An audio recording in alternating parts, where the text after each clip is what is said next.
Amis du jour, chalutations. Pour les petits nouveaux, moi c'est Sekhmet et je vous souhaite la bienvenue dans mon podcast littéraire. Dans mon émission, je vais tenter 3 fois par semaine de vous donner envie de découvrir des livres de tout poil, récents et moins récents. Alors, si ça vous tente, c'est par ici la suite. Aujourd'hui, je vous présente Là où les esprits ne dorment jamais de Jonathan Werber aux éditions Plomb. Son premier roman, Jonathan Werber nous emmène dans le New York des années 1888. C'est là que nous faisons la connaissance de Jenny Marton, une jeune magicienne de rue de 26 ans qui habite avec sa mère dans un minuscule appartement.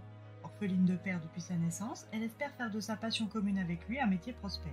Lors d'une de ses représentations sur le marché des docks, elle fait la rencontre de Robert Pinkerton, co-dirigeant de l'agence de détectives privée du même nom. Robert pense que ses dons de prestidigitatrice pourraient lui être utiles dans l'une des affaires sur laquelle son agence piétine depuis trop longtemps. S'il est vrai qu'à l'époque de sa création par Alan Pinkerton, l'agence avait des résultats rapides et une prospérité sans faille, ce n'est plus vraiment le cas. Mais la résolution de cette enquête pourrait tout changer. Et c'est pour cette raison que Robert a jeté son dévolu sur Jenny Barton, qui est à milieu du profil type des agents Pinkerton. Jenny n'est pas riche et souhaite par-dessus tout être indépendante. Entrer au service de l'agence serait pour elle une belle opportunité, même si ce n'est pas sans risque. Après une nuit de réflexion, Jenny se rend à l'adresse figurant au dos de la carte de visite que Robert lui avait donnée la veille. À son arrivée, elle signe son contrat de mission unique et se voit confier la lourde mission de découvrir le secret des sœurs Fox. Dans le clan Fox, nous avons l'aînée, Liz. Mariée à l'âge de 14 ans, puis abandonnée enceinte et sans moyen de subsistance, elle doit trouver une façon de gagner de l'argent. Elle recueille ses 2 sœurs cadettes, Margaret et Kate, âgées de 12 et 15 ans, mises à la porte de la ferme familiale de Huddersville par leur mère superstitieuse et effrayée par leur vision de l'au-delà. Liz voit là un signe du destin et crée et développe le mouvement Spirit. Ce mouvement prétend aider les vivants à entrer en contact avec une personne disparue.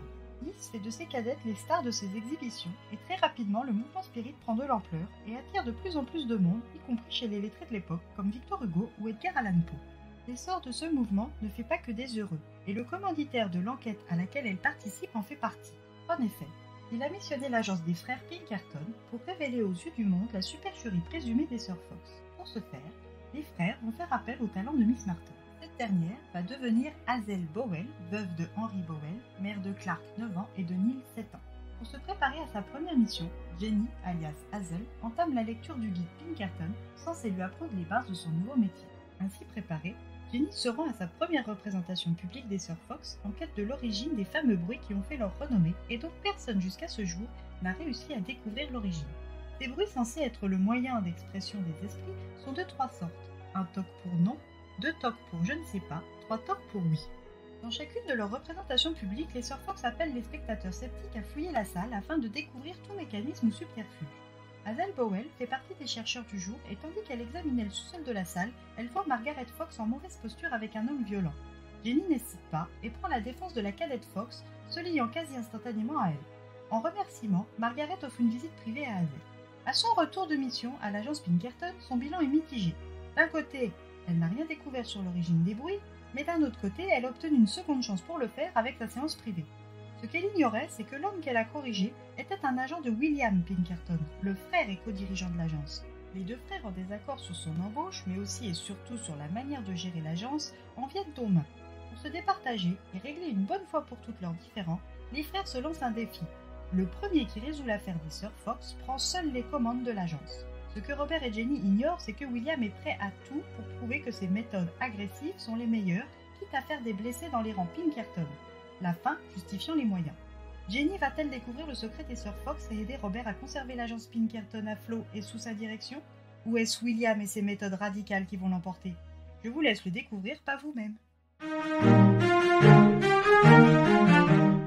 La lecture de ce premier roman de Jonathan Werber est dans l'ensemble satisfaisante à mon sens.